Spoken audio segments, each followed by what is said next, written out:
Somewhere in a courthouse archive in western Pennsylvania, there is a sealed box that has not been opened in over 130 years. It contains the original field notes of a coroner's investigator, a man named Harold Fenwick, who was dismissed from his post within 3 weeks of the Johnstown Flood of 1889. His dismissal was never explained.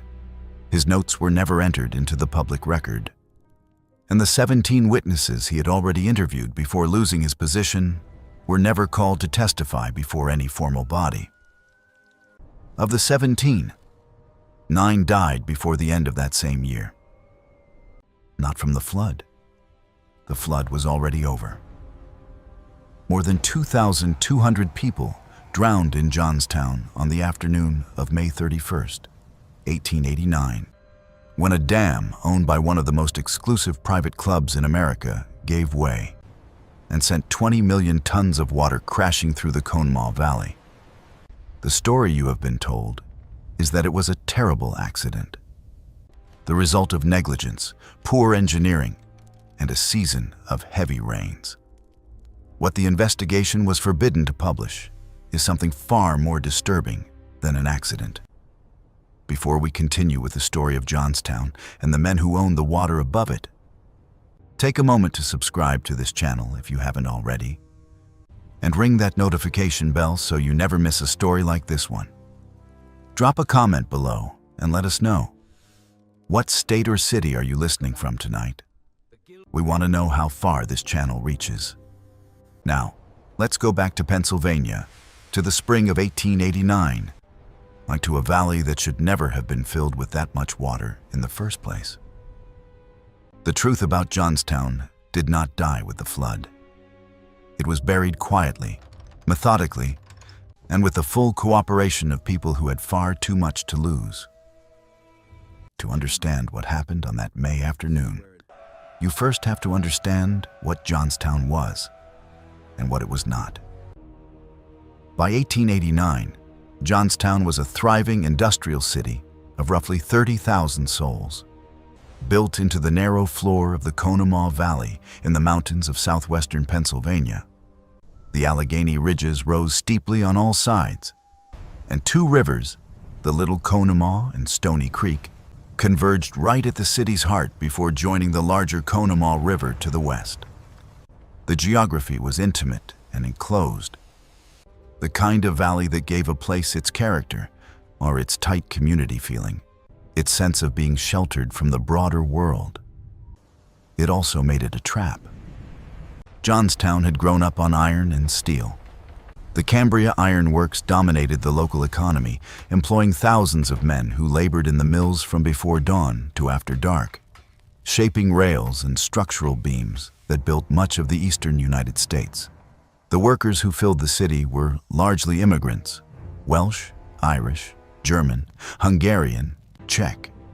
Men who had come to Pennsylvania with nothing and built lives in the narrow streets that climbed the valley walls. They lived in row houses close to the water.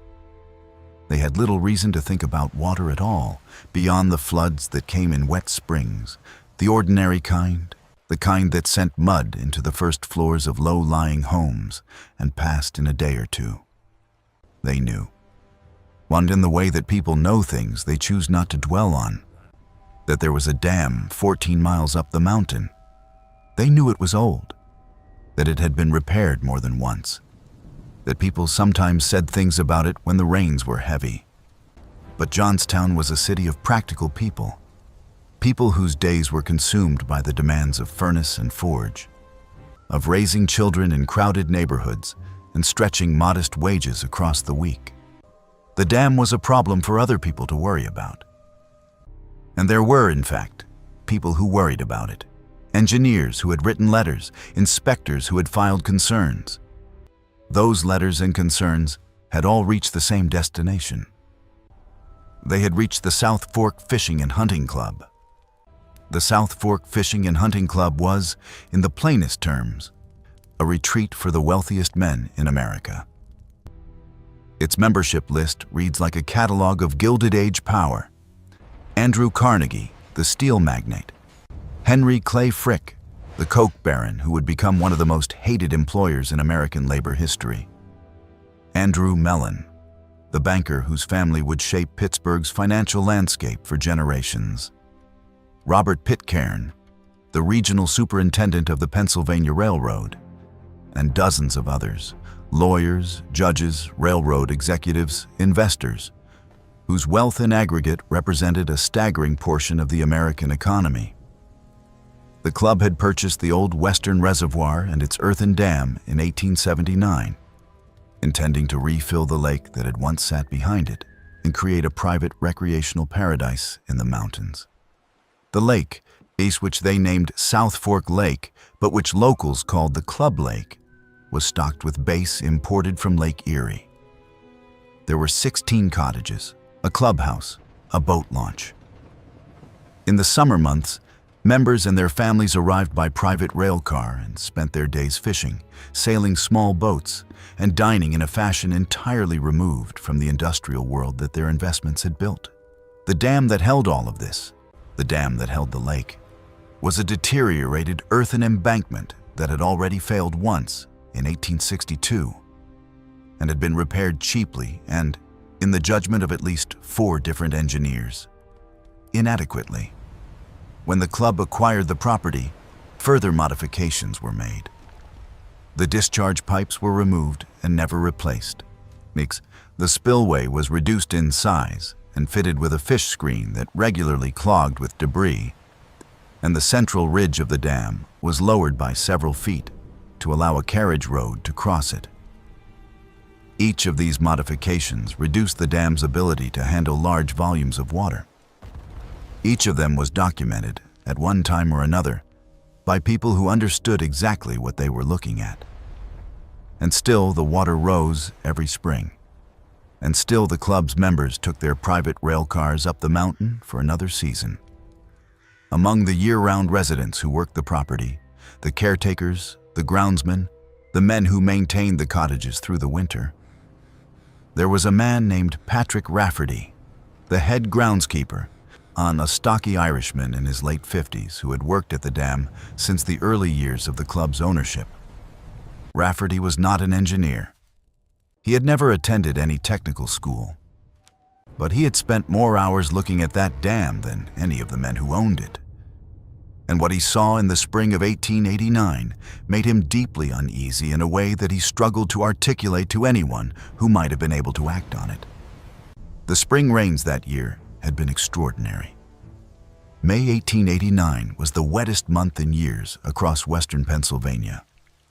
The rivers were running high. The reservoir was fuller than Rafferty could remember seeing it, and the water continued to rise. He watched the spillway struggling under the load, choked by the fish screen, water sheeting across the top of the road in ways it had never done before, at least not that he had seen. He sent a message to the club's management on May 28th. He sent another on May 30th. He was not entirely certain what he was asking them to do. He was not certain they could do anything quickly enough if they had wanted to. What he was certain of, by the morning of May 31st, was that the dam was going to fail. May 31st, 1889, began like most spring days in western Pennsylvania. Overcast, the air thick with moisture, the smell of rain already in the ground. By mid-morning, the rain that had been falling for 2 days was intensifying rather than easing, driven by a storm system that had stalled over the region. The streams feeding into the reservoir were running white. The lake surface, which on summer days was the color of slate and glass, was now a churned gray sheet advancing steadily toward the crown of the dam. Patrick Rafferty had not slept. He had spent the early morning hours watching the water, walking the top of the embankment in the rain, listening to sounds he could not name.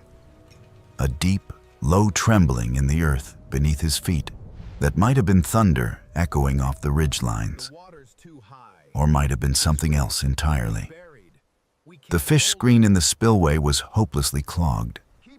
He and 2 other workers had tried to clear it in the dark hours before dawn, wading into the freezing overflow with rakes and bare hands, and had failed. The water was coming over the road in a sheet several inches deep and deepening. Shortly before noon, Rafferty sent a young worker, a 17-year-old from the village of South Fork named Daniel Coyle, on horseback down the mountain to warn the communities in the valley below. Coyle was not the first such messenger that spring or even that season. Warnings about the dam had been sent so many times over the years that there was a phrase in Johnstown for them: crying the lake. Most people had stopped listening. When Coyle arrived in South Fork Village, he warned the telegraph operator, a man who relayed messages down the valley. By early afternoon, some of the warnings had reached Johnstown. They were, as they had always been, largely disregarded. At 3:10 in the afternoon, the South Fork Dam failed. It did not fail dramatically, in a single explosive moment. It failed from the center, on the way old earthen dams do, the water finding a soft path through the embankment, widening it, the earthen core softening, and then simply giving way.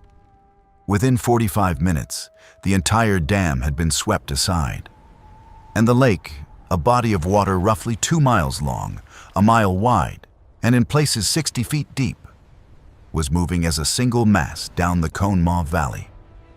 The wave struck Johnstown at approximately 4:07 in the afternoon.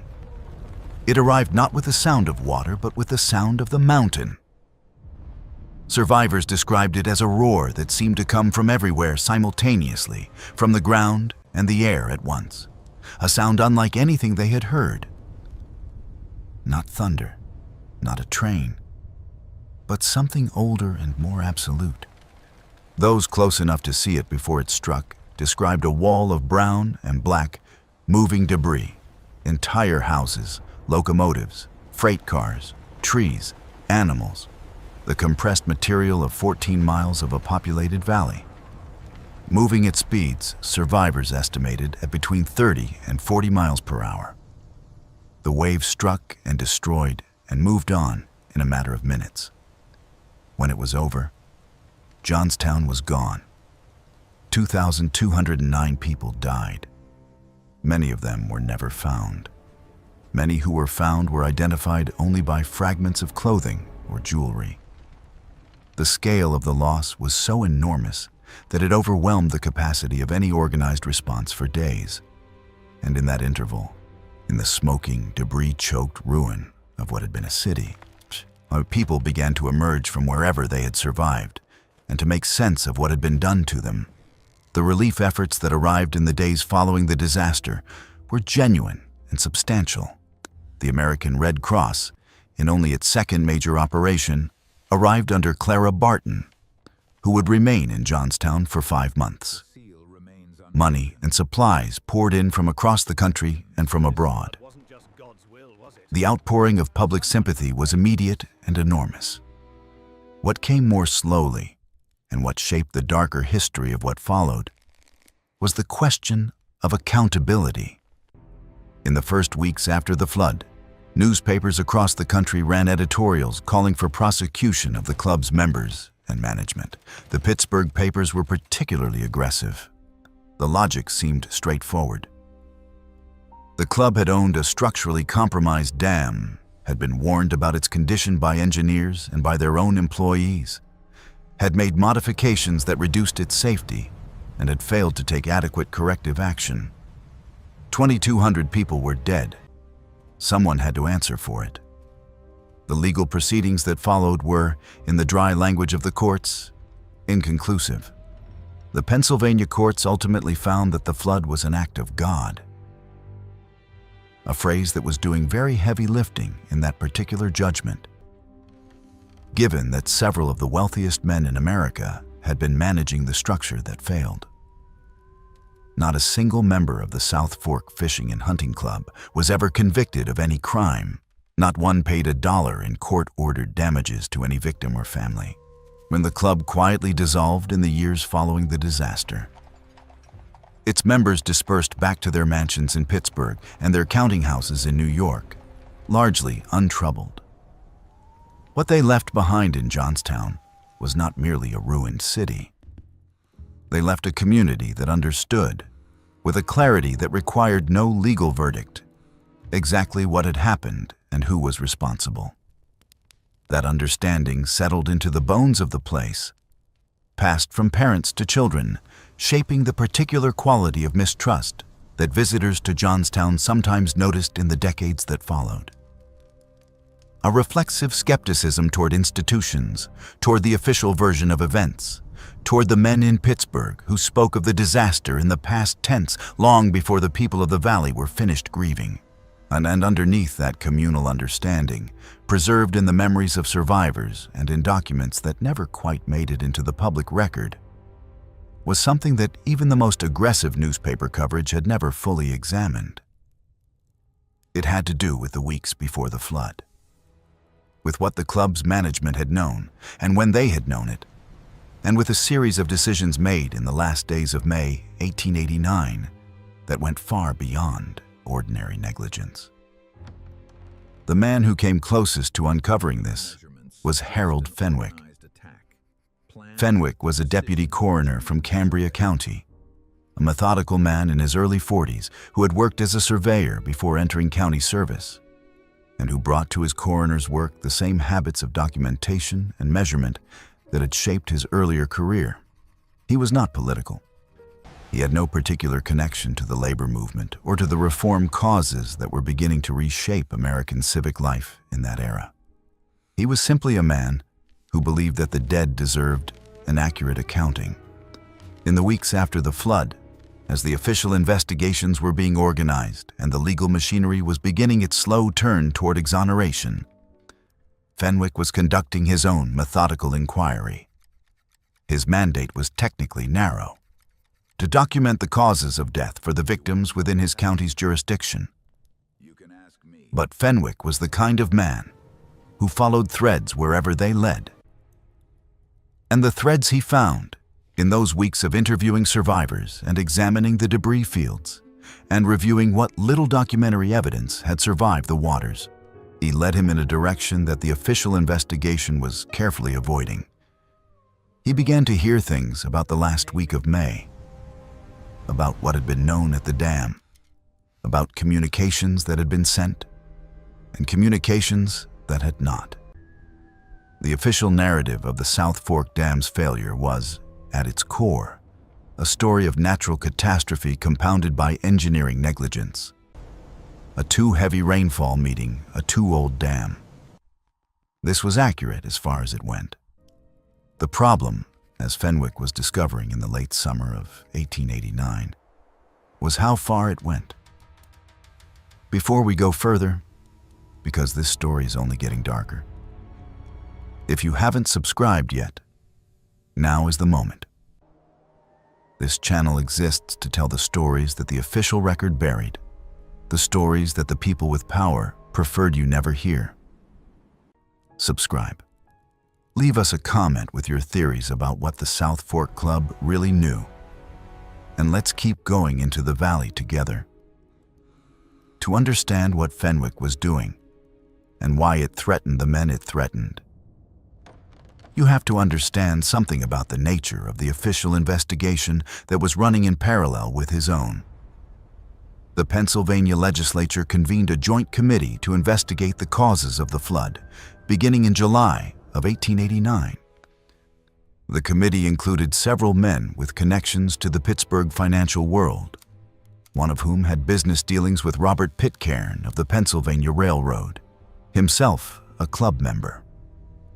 The American Society of Civil Engineers sent its own delegation to examine the dam site and render a technical verdict on the causes of failure, and the legal proceedings that began in the Cambria County courts in the autumn of that year were presided over by judges who operated within a political culture thoroughly saturated by the influence of the same industrial magnates whose property had destroyed the city.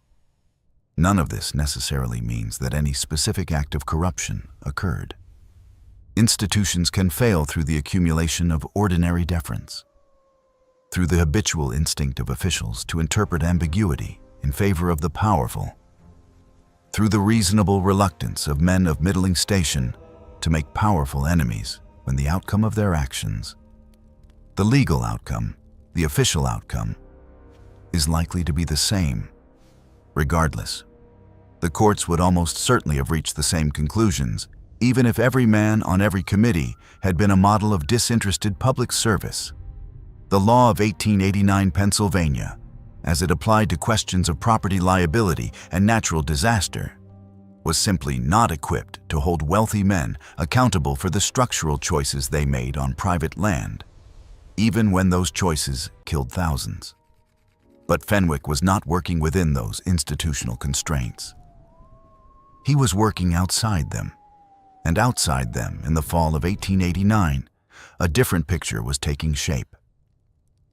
The first thread he pulled was the testimony of a woman named Agnes Driscoll, a widow who had operated a boarding house in the South Fork village. Driscoll had survived by climbing to her roof and then to a nearby hillside, and she had returned to her ruined property within days. What she told Fenwick in a deposition he recorded in his field notebook was that in the 2 days before the flood, she had seen men she did not recognize arriving at the dam on horseback. Not the usual workers, not Rafferty and his crew, but men in better clothing, men who rode with purpose and left quickly. She had assumed they were engineers or club officials come to assess the situation. She thought nothing of it at the time.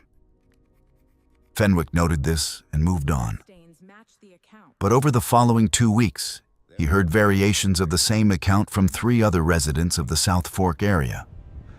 A farmer named Josiah Kern, who had watched from his upper pasture as riders came and went along the dam road, and a young woman who worked in the club's kitchen and had been dismissed from her position in early May, and a retired telegraph operator named Samuel Pitts, who had been the one to relay Coyle's warning down the valley, but who also told Fenwick, with some hesitation, that he had transmitted other messages in those final days. Messages originating from the club's property, directed to addresses in Pittsburgh, that had struck him at the time as unusually specific about the dam's condition. Pitts could not recall the exact language of the messages he had transmitted. He processed dozens of messages each day, and the flood had been weeks in the past by the time Fenwick reached him. But he was clear on one thing. The messages were not routine operational communications. They were urgent, and they were addressed to men whose names Pitts recognized from the newspapers. Men who appeared on the membership lists of the South Fork Fishing and Hunting Club. Fenwick asked Pitts directly, did he retain copies of the messages he transmitted? Telegraph operators were not required to keep copies of private messages in the ordinary course of their work. But some did, out of professional habit or personal caution. Pitts told him he had retained nothing. His logbooks from that period, which would have shown at minimum the volume and frequency of traffic he transmitted in the days before the flood, had been reviewed by a representative of the Western Union Company in the weeks after the disaster. That review was framed as part of a routine damage assessment. Pitts's logbooks were taken for examination and never returned. Fenwick noted this without comment in his field notebook, but in his private correspondence with his brother-in-law, he was more explicit.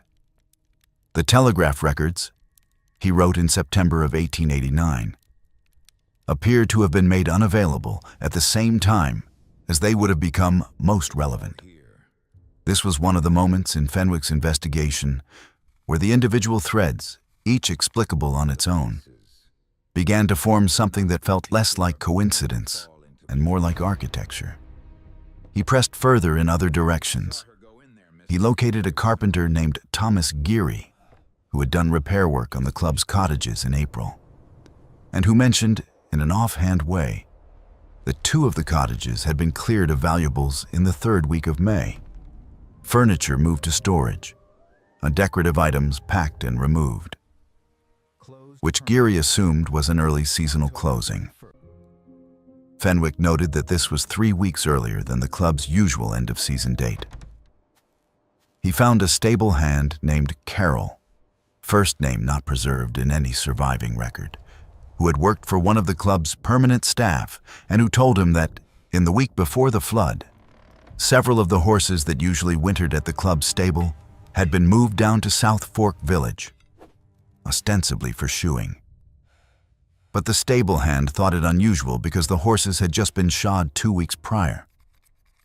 He located a woman named Nora Sweeney, who had been employed as a laundress at the club and who had been abruptly dismissed from her position in mid-May, 2 weeks before the flood, with 1 month's wages in lieu of notice. An unusual arrangement that she had assumed reflected some dissatisfaction with her work, though she could identify nothing she had done to merit it. She had been one of 3 domestic workers let go in that same week. When Fenwick attempted to find the other 2, he discovered that one had returned to County Cork, Ireland, where she had emigrated from, and the other had moved to a boarding house in Altoona whose proprietor had no forwarding information.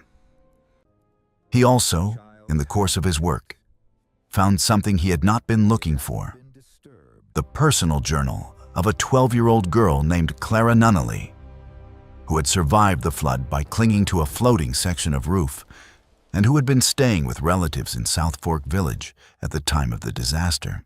Clara's journal, which her mother had entrusted to Fenwick after he interviewed the family, contained an entry dated May 29th, 2 days before the flood, that described, in a child's direct and unanalytical language, watching a group of men in good clothing arrive at the edge of the lake in a wagon and stand looking at the water for a long time before leaving quickly without speaking to anyone she could see. They looked worried, Clara wrote. One of them kept taking his hat off and putting it back on. They left before I could see their faces. None of this was conclusive. Each individual detail could be explained. Cottages got cleaned at odd times, horses got moved for any number of reasons. Domestic workers got let go for all manner of reasons that employers rarely explained. Telegraph logbooks got lost, and men in good clothing visited properties they had an interest in during seasons of concern. Children watched things and misinterpreted them. But taken together, assembled in the careful columns of Fenwick's field notebook, they described something that looked less like negligence and more like preparation. Preparation for something that the club's membership knew was coming. The question that kept Fenwick awake, that he wrote about in increasingly direct language in his private notes, was simpler than any of the evidentiary details. It was this: if these men knew the dam was going to fail, what did they do about warning the 2,200 people in the valley below? The answer, as far as Fenwick could determine, was nothing organized, nothing systematic, or nothing remotely commensurate with what they apparently understood the risk to be. He was 3 weeks into this inquiry, and preparing to request formal depositions from several individuals whose names had come up repeatedly in his research, when he received notice that his services as deputy coroner were no longer required. The notice was bureaucratic in its language, as such things always are. Fenwick's position was described as redundant following a reorganization of the county coroner's office. He was thanked for his service. He was given no formal explanation beyond that. The timing, October of 1889, less than 5 months after the flood, struck him as particular, and he said so to at least 2 people, including his brother-in-law, a printer in Altoona named George Hadley, who would later recall those conversations in some detail. The county coroner who oversaw the reorganization that eliminated Fenwick's position was a man named Bernard Krause, who had been appointed to his position in 1887 and who held it through the mid-1890s. Krause was a Republican Party loyalist who had strong ties to the Cambria County political machine, which in turn had close relationships with the Pennsylvania Railroad, the same railroad whose regional superintendent was a member of the South Fork Club. This is not to say that Krause acted at anyone's direction, or that any conversation about Fenwick ever passed between men of influence and the county coroner's office. The documentary record does not support that claim. But it is to note that in 1889 Pennsylvania, political and economic power moved in patterns that did not require explicit instruction. Men who understood the landscape understood what was wanted from them and delivered it, and received their considerations in the ordinary course of business. Fenwick did not immediately surrender his investigation. For several weeks after his dismissal, he continued to work on his own, interviewing people at his own expense, organizing his notes, attempting to find a newspaper or a political official who might be interested in what he had assembled. This is when the situation began to take its more troubling shape. The first person to rebuff him was an editor at the Pittsburgh Commercial Gazette, a man named Eldon Harp, who listened to Fenwick's account, reviewed several pages of his notes, and then told him that the paper was not in a position to pursue this line of inquiry at the present time. Harp was not rude about it. He was, Fenwick noted in a letter to his brother-in-law, apologetic, genuinely apologetic, in a way that suggested the refusal was not his preference. He looked at the pages for a long time, Fenwick wrote. And then he looked at me for a long time. And when he spoke, it was in the tone of a man explaining why he cannot swim across a river, not in the tone of a man who has decided he does not wish to. The Pittsburgh newspapers in 1889 existed in a particular relationship with the men whose names appeared on the South Fork Club's membership roster. Carnegie and Frick and Mellon and Pitcairn were not merely subjects of coverage. They were, in various ways, the economic substrate on which the entire Pittsburgh press depended. Their advertising money, their political connections, their relationships with the paper's owners. These were not abstract considerations. They were the daily reality of publishing in a city that those men largely owned. A newspaper editor who ran an aggressive investigation into the club's foreknowledge of the disaster was not simply challenging powerful men on a single story. He was threatening his publication's access, his publication's advertising revenue, and potentially his publication's relationship with the political figures whose cooperation made journalism in Pittsburgh possible at all. This was a calculation that could be made in a matter of seconds, without any explicit communication from anyone, by any sufficiently experienced editor in the city. Fenwick tried 2 other papers. He received similar responses, polite, regretful, but immovable. At one of them, a junior reporter spoke to him briefly after his meeting with the editor in the corridor outside, and told him in a low voice that the paper had been approached in the weeks after the flood by a representative of one of the club's larger membership investors, and asked, not demanded, asked politely, in the manner of a request between parties who both understand the circumstances, to ensure that its coverage of the disaster focused on the relief and recovery efforts rather than on questions of legal accountability. The junior reporter did not know the name of the representative. He had not been in the meeting. He was telling Fenwick what he had heard in the office. Fenwick then attempted to bring his notes to a state assemblyman from the Johnstown district, a man named Robert Cassidy, who had been among the most vocal early voices calling for accountability. Cassidy had given speeches on the floor of the assembly calling for criminal prosecution of the club's members. He had been quoted in papers across the country. He met with Fenwick twice in October of 1889. After the second meeting, he stopped responding to correspondence. When Fenwick called at his office in Harrisburg in November, he was told the assemblyman was unavailable.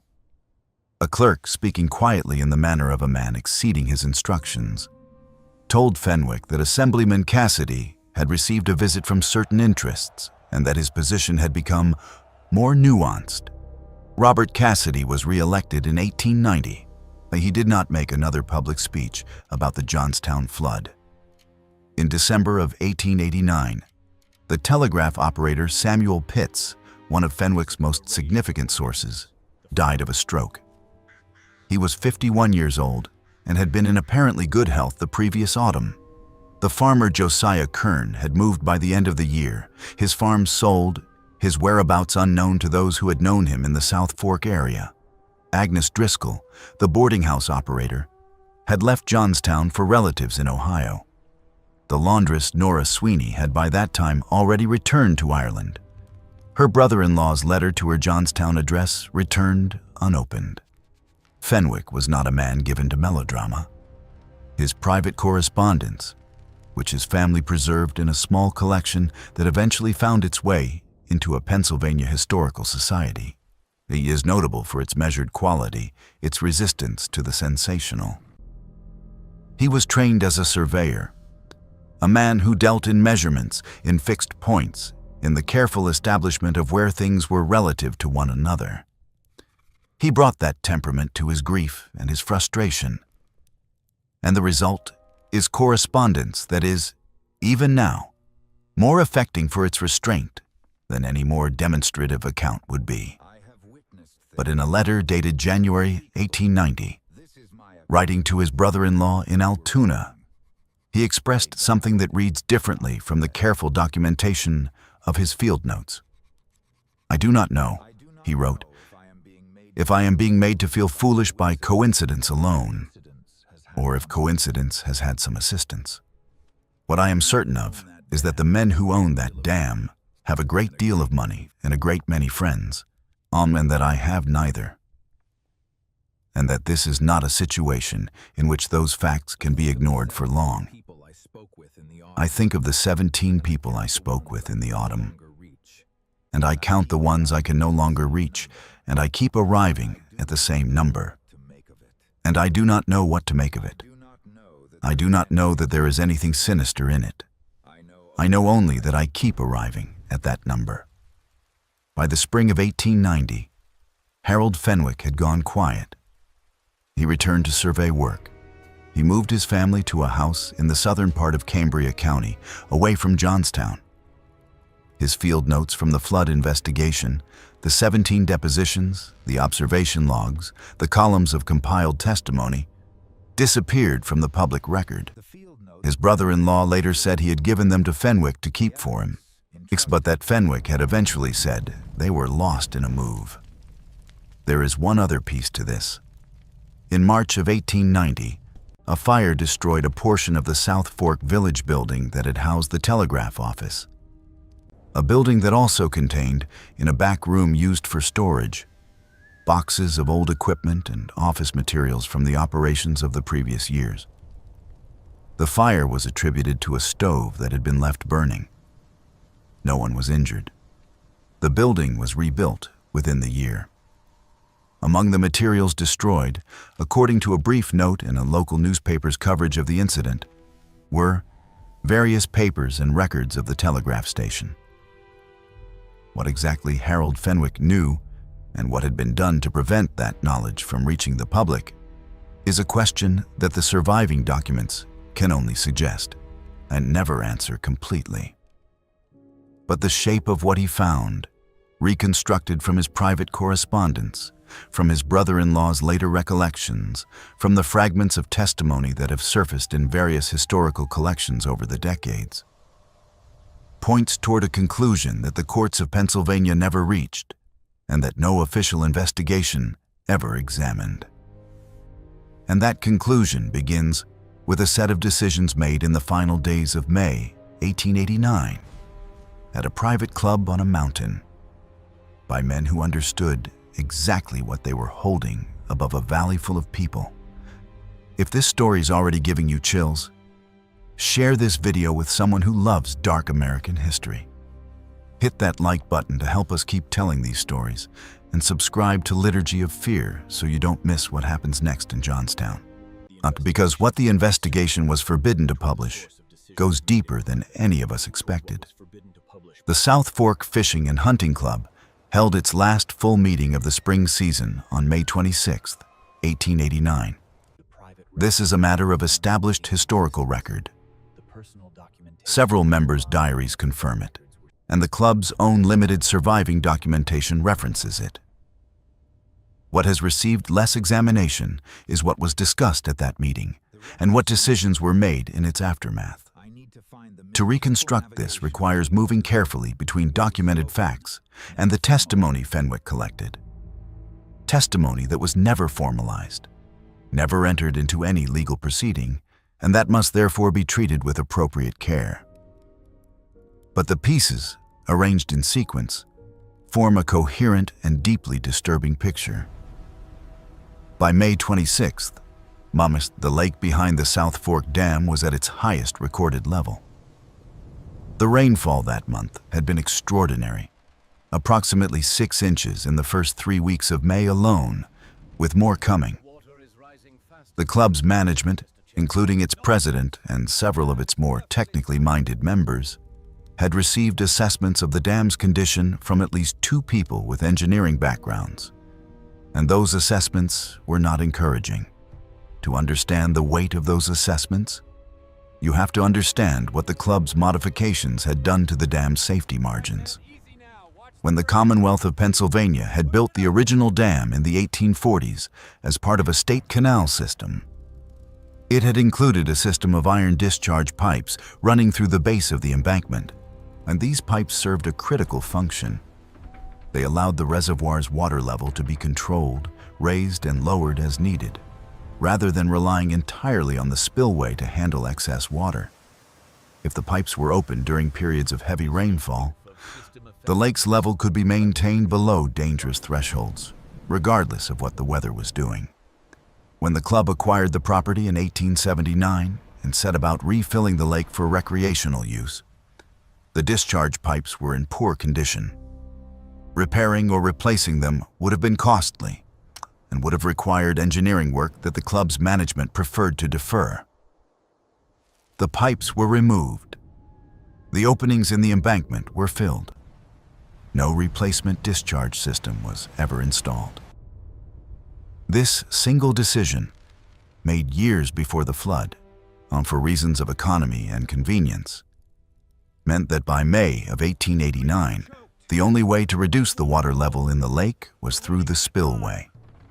And the spillway, as Rafferty and his crew knew better than anyone, was not equal to the task the weather was now presenting it. There was a second modification that bore on the disaster. The spillway's width had been reduced during the club's reconstruction of the site, and a wooden fish screen had been installed across it to prevent the base imported from Lake Erie from escaping into the downstream rivers. This screen, in the conditions of May 1889, was a catastrophic liability. The surging water carried with it enormous volumes of debris. Leaves, branches, vegetation from the banks that lodged against the screen and clogged it repeatedly. Rafferty and his men had cleared it multiple times in the days before the failure. Each time, it clogged again within hours. In the final night before the dam gave way, the screen was so thoroughly blocked that almost no water was passing through the spillway at all, even as the lake continued to rise. The men at the May 26th meeting knew about the screen. They had been told about it. Whether they understood its full implication in the current conditions is something the historical record cannot establish definitively. But the engineering men among them, and there were engineering men among them, understood enough about hydraulics and about earthen embankments to draw the relevant conclusions. The discharge pipes were gone. The spillway was undersized and liable to clog. The lake was at its highest recorded level and rising. More rain was forecast. The embankment's structural quality had been questioned for years. What those facts added up to, for anyone willing to do the arithmetic, was a situation with a very limited range of outcomes. What the men at the meeting knew, this is the question that Fenwick was driving toward, and that the official investigations conspicuously avoided.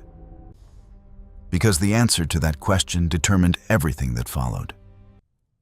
Not whether the dam failed, which was ultimately an engineering and meteorological matter, but whether the people downstream had any warning that was proportionate to the risk those men understood existed. Fenwick's notes, as reconstructed from his surviving correspondence, indicated that he had obtained testimony suggesting the meeting of May 26th included a direct discussion of the dam's safety. A discussion in which at least one member with engineering knowledge stated plainly that the dam could not hold under the current and projected conditions. This was not unanimous. Other voices argued that the dam had held before in difficult conditions and would hold again.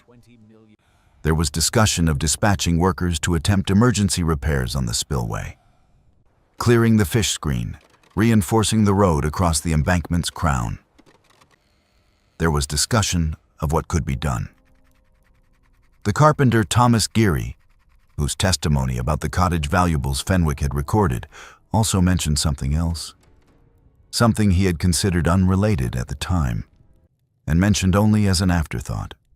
He had been summoned to the club property on the afternoon of May 26th to make minor repairs to a window frame in the main clubhouse. While waiting in the hallway for an attendant to bring him the necessary materials, he had heard through the closed door of what he understood to be a meeting room the voices of several men in what sounded like a heated discussion. He could not make out most of what was said, but he heard clearly the words, "If it goes entire, and that is God's doing, not ours." He did not know who said it. He did not know the full context. He had not thought of it again until Fenwick asked him, with the careful patience of a trained investigator, to describe everything he had seen and heard on his visits to the club property in the weeks before the flood. He recounted it without apparent understanding of its significance. Fenwick, in his field notebook, underlined it twice. The decision that emerged from that meeting, or rather, the absence of a decision, is what Fenwick found most damning.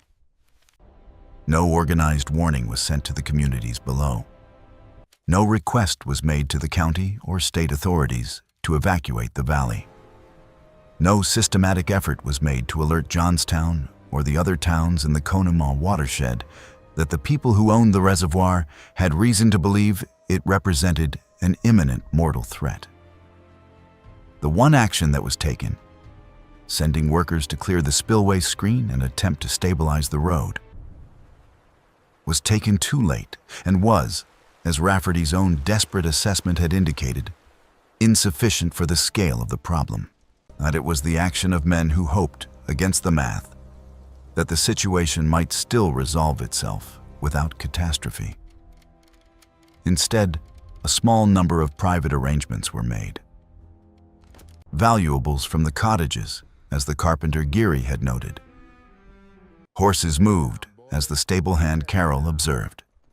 Telegrams sent to individual members in Pittsburgh, apparently notifying them of the situation in language that permitted, if one chose to read it that way, an interpretation of normal, seasonal concern rather than imminent catastrophe. A quiet, efficient management of the club's own exposure to the consequences of a failure that its leadership had reason to believe was coming. Or there is a phrase in the literature of disaster and institutional failure, normalization of deviance, that was not available to Harold Fenwick in 1889 because it would not be coined for another century. It describes the process by which organizations, over time, come to treat dangerous conditions as normal simply because those conditions have not yet produced their worst consequences.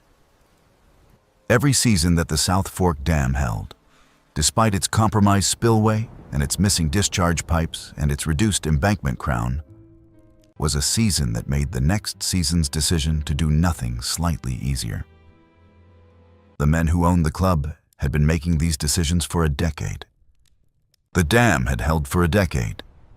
It was possible, genuinely, more humanly possible, for men of intelligence and education to look at those 10 years and draw from them conclusions that were catastrophically wrong. But better the rain does not sound like the words of a man whose assessment of the risk had been normalized into comfortable blindness. It sounds like the words of a man who sees the risk clearly, who has calculated the alternatives, and who has chosen the one that costs him least. Better the rain. Better 2,200 dead than a managed failure that proved foreknowledge. This is what the investigation was forbidden to publish. Not a supernatural conspiracy, not a secret society or a coded scheme. Something more ordinary and therefore more terrible.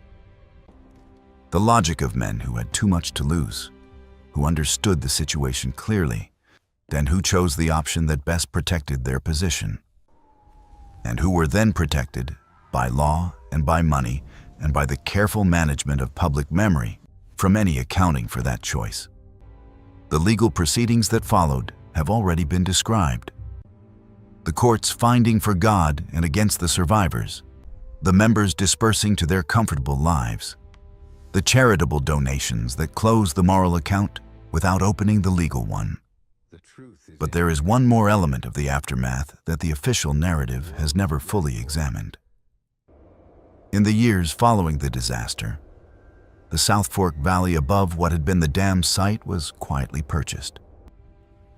The land changed hands several times, through intermediary buyers, until it was held by a timber company with no obvious connection to any of the club's former members. The timber company logged the area thoroughly in the 1890s, removing most of the standing trees, and with them most of the physical evidence of the dam's original construction and modification. By the time any organized historical investigation of the site became possible. In the early 20th century, the landscape had been so thoroughly altered that many of the specific features that had been described in pre-flood engineering assessments were impossible to locate with certainty. This may have been simple commercial activity, unconnected to any desire to manage the historical record. Timber was valuable, and the hills of western Pennsylvania were being logged comprehensively in those years.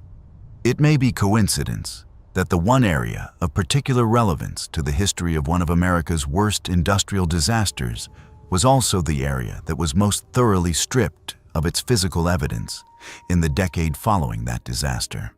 Harold Fenwick, had he still been investigating, would have noted the coincidence. He would have written it in a careful column, without editorial comment, in his field notebook. And then he would have underlined it. The city of Johnstown was rebuilt.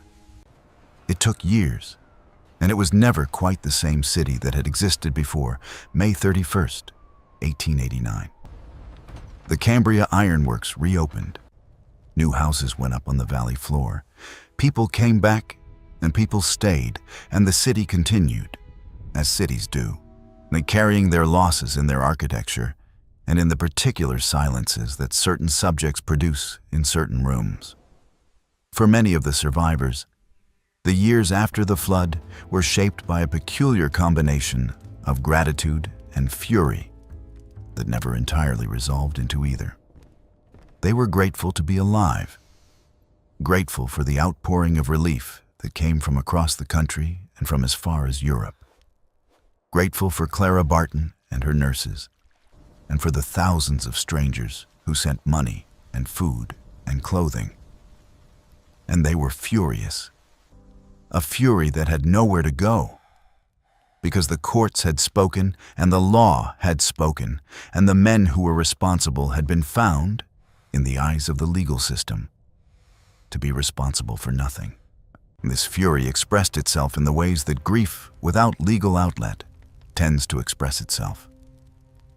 In the stories people told their children, in the particular bitterness with which certain names were spoken, in the refusal, which became a kind of community tradition, to purchase Carnegie steel products when other options were available. It was small and practical and utterly without effect on the trajectory of any of the men involved. But it was something. It was the only thing that was left to do. Patrick Rafferty, the groundskeeper who spent the last night before the flood walking the embankment and listening to the earth move beneath him, who sent Daniel Coyle down the mountain with a warning that arrived too late to make any practical difference. Rafferty died in 1892, and he gave no interviews in the years between the flood and his death. Those who knew him in South Fork said he was not a man who talked much about that night, or about what he had seen, or about the messages he had sent and the responses he had not received. He drank more than he had before.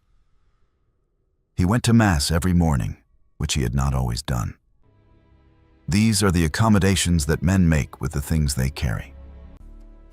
Daniel Coyle, the 17-year-old who rode down the mountain with the warning, survived to old age. He gave a single recorded interview in the 1920s to a local newspaper. When asked whether he felt he had done everything he could, he said yes, he had done what he was sent to do. When asked whether he thought the warning could have saved more people if it had been sent earlier, but he was quiet for a long moment before answering. He said, "There was a time when it could have saved everyone, but that time had passed before I rode." The South Fork Dam was never rebuilt. The lake drained completely in the hours after the failure, leaving a broad mudflat where the water had been. And over the following decades, the forest reclaimed it. Today, the site is part of the Johnstown Flood National Memorial, maintained by the National Park Service. You can walk the outline of where the dam stood. You can see the ghost of the lakebed in the vegetation patterns of the valley floor. There are markers and interpretive signs and a visitor's center that tells the story of the disaster with the careful, measured language of official commemoration.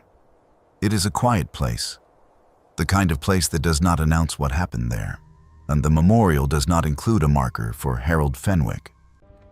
Harold Fenwick's sealed box, if it exists, has not surfaced in any archive that historians have publicly documented. It may be exactly what the oral tradition around it suggests: a box of notes from an investigation that was shut down before it could reach any conclusion. It may contain evidence that would, even now, after a century and a third, clarify the degree of foreknowledge that existed in the last days of May.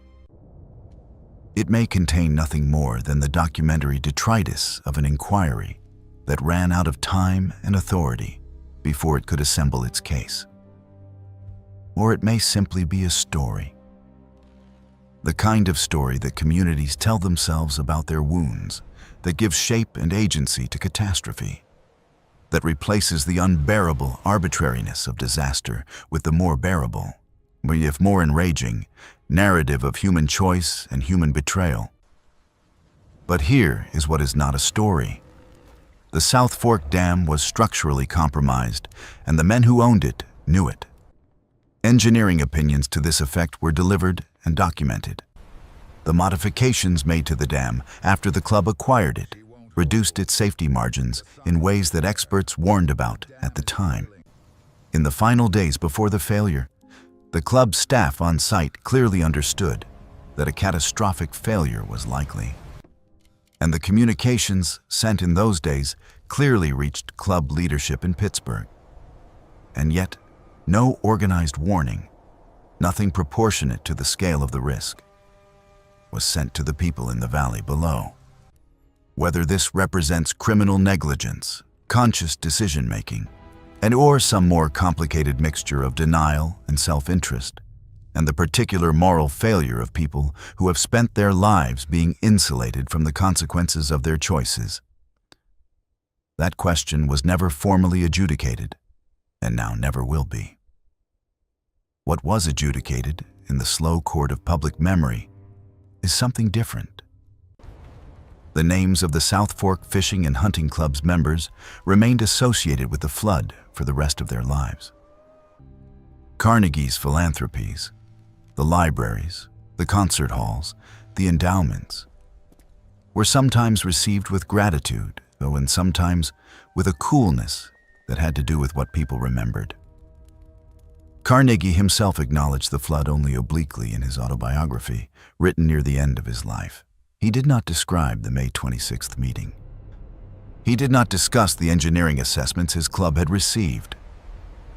He wrote of the disaster as something that had happened, that had been terrible, that the community had eventually recovered from. he moved on quickly to other subjects.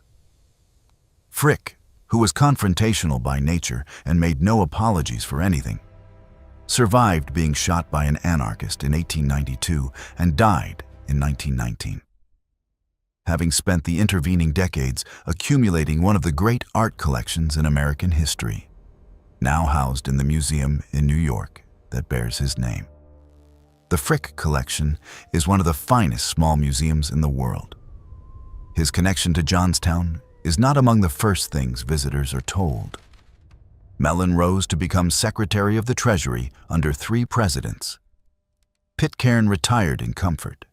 Not one of them ever publicly addressed what had been decided or not decided at that last May meeting of 1889. The 17 witnesses that Harold Fenwick interviewed in the autumn of that year scattered and diminished in the ways that people do. Some died as people die. Some moved as people move. The specific cluster of departures and deaths in the months following Fenwick's dismissal may be coincidence, as such things usually are. Or it may be something that the surviving documents suggest, but can never prove. What the Johnstown Flood asks us to consider, what it has always asked, beneath the official story of rainfall and earthen embankments and inadequate spillways, is what we are willing to examine about the relationship between private wealth and public safety, yet between the men who hold the water and the people who live below it. That relationship did not end in 1889. It has continued in different forms, at different dams, in different valleys, in every era since. The particular men of the South Fork Club are long dead. The particular lake they held is gone. But the structure of the decision, the logic of better the rain, the preference for catastrophe over accountability, is not a historical curiosity. It is a recurring feature of how concentrated power behaves when its interests and the public interest come apart. 2,209 people drowned in Johnstown on the afternoon of May 31st, 1889. Their names are preserved in the memorial records. Their faces appear in the photographs that survived, but with the particular clarity of people who did not know what was coming. Working faces, ordinary faces, the faces of people who had been told by their circumstances not to worry about the water above them. Harold Fenwick wanted to tell them, wanted to tell their surviving children and their grandchildren what had really happened. He did not succeed. Whether he was stopped by the specific actions of powerful men or by the more diffuse weight of a system in which powerful men rarely needed to act directly to achieve the outcomes they preferred, we cannot now say with certainty. What we can say is that he tried, that he spent his autumn of 1889 in the ruins of a city, interviewing people who had lost everything, assembling a record that no court ever received and no newspaper ever published, and that somewhere in western Pennsylvania, in an archive or a courthouse or the back room of a building that has changed hands several times in the intervening century, the possibility exists that his field notebook is still there, waiting in a sealed box, in the dark, holding whatever it is that the investigation was forbidden to publish. This mystery shows us something that history has demonstrated again and again, that the distance between negligence and decision can be very small, and that the men with the power to reveal that distance are often the same men with the greatest interest in obscuring it. The sealed box, if it exists, is not merely a historical curiosity. It is a reminder that official records are assembled by people with interests, and that what a community remembers and what the record preserves are not always the same thing. What do you think of this story? Do you believe that Harold Fenwick found what it sounds like he found? Do you think the better the rain account is credible? Or is it the kind of thing that communities invent around their worst injuries? Do you think the sealed box exists? And if it were open today, what do you think it would contain? Leave your comment below. We read every single one of them, and your theories matter to how we tell these stories. If you found this story compelling, and if you think more people should know what the official history of Johnstown left out, subscribe to Liturgy of Fear, hit the notification bell, and share this video with someone who loves dark American history. The stories we tell here are the ones that didn't make the final cut of the official record. The ones that got sealed in boxes, reassigned, lost in moves, that burned in fires that no one quite explained. They deserve to be heard. We'll see you in the next one. Some days feel off, like I'm standing but still falling. A little pain, a little tired, and no one to tell it all to. There are days that feel unsteady, like I'm drifting out of place. Every step just feels so heavy, with a smile I have to fake. A little hurt I keep inside me, a little weight I always hide, and 1,000 quiet worries I've been holding deep inside. There's no one here to tell it to, no one who would understand. So I carry all these feelings like they're slipping through my hands. A little broken, a little lost, trying hard to just get through. All these nights I stay awake with everything I never say to you. I keep walking through the silence like it's all I've ever known. Every crowded room reminds me how it feels to be alone. There's no one here to tell it to, no one who would understand. So I carry all these feelings like they're slipping through my hands. A little broken, little lost, trying hard to just get through. All these nights I stay awake with everything I never say to you.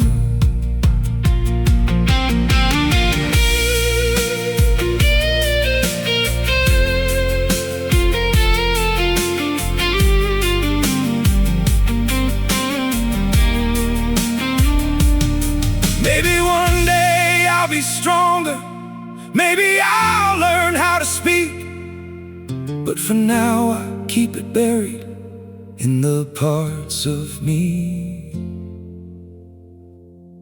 too weak. There's no one here to tell it to, no one who would understand. So I carry all these feelings like they're slipping through my hands. A little broken, little lost, trying hard to just get through. All these nights I stay awake with everything I never say to you.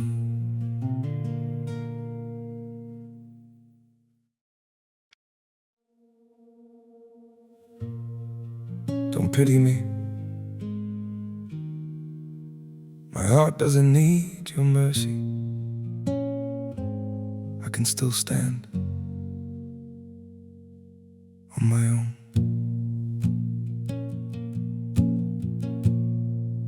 I was broken by your leaving, fell deeper than I thought I would. But pain has taught me how to heal now and survive what once I couldn't. You don't have to look back sadly, don't reach out with guilty hands. What you shattered made me stronger. Now I rise where I once collapsed. My heart doesn't need your pity, not another empty sign. I've got enough strength left within me to rebuild this life of mine. My feet are steady through the sorrow. I can stand through all the pain. You don't have to save me, darling. I'll learn to breathe again. I once begged for your affection. Now I've learned my worth in scars. And the man you left in pieces found his own way through the dark. My heart doesn't need your pity, not another empty sign. I've got enough strength left within me to rebuild this life of mine. My feet are steady through the sorrow. I can stand through all the pain. You don't have to save me, darling. I'll learn to breathe again.